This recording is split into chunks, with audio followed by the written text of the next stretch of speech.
In my life, magluto ta og dinner kay nag-inusara man ta karon.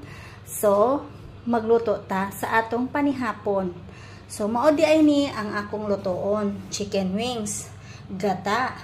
So mao ni ang akong mga sahog. So natay bawang, sibuyas, luya, celery leaves o kaning lawas sa celery, lawas sa kanang cauliflower. So mao ni ang atong cauliflower. So dili lang puro manok ang atong lutoon. Ay di ba day maluto ang manok no? Pakpak di ay. Pakpak sa manok, di ba? Oo, charot. So mao ni siya ang atong lutoon karon. So naka-prepare na siya habang nagpainit ko sa akong kalaha. Kay butang gisahon man nato ang bawang o luya, bombay. Ato na siyang gisahon kay para maluto siya. Bago na to siya butangan og gata, o diba? So start na ta guys. Upload sa ako ang YouTube. Gisahon jud dapat ang bawang kay para maluto siya or mag-brown siya. Itong ibutang ang bombay. Sunod, luya. Kato na to nga mag-brown siya bago na to ibutang ang chicken wings. Ay, English di ay siya dahil. Manok na ito. Pakpak sa manok. So, pa-brown sa na to siya. So, medyo brown na siya guys. Atong ibutang ang atong chicken wings. O, diba? So, tabunan sa nato siya kay para luto siya no. Atong tabunan. Itong butangan og paminta. O, para na medyo halang gamay. Kaning seasoning. Kanang seasoning ba ni? Gahit man. So, butangan na to siya. Og seasoning.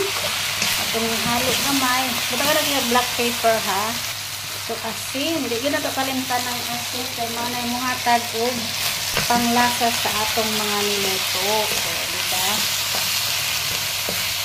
O, diba lamig na siya?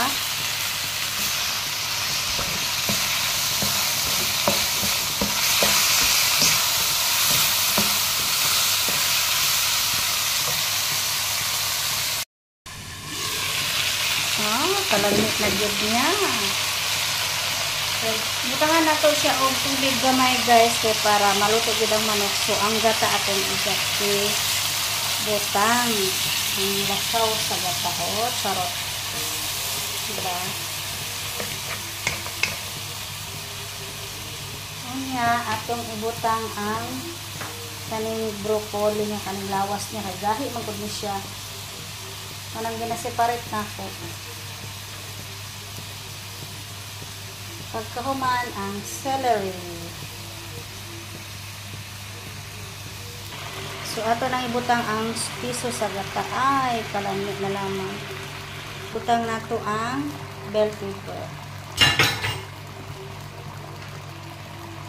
O, kaning cauliflower. O, diba?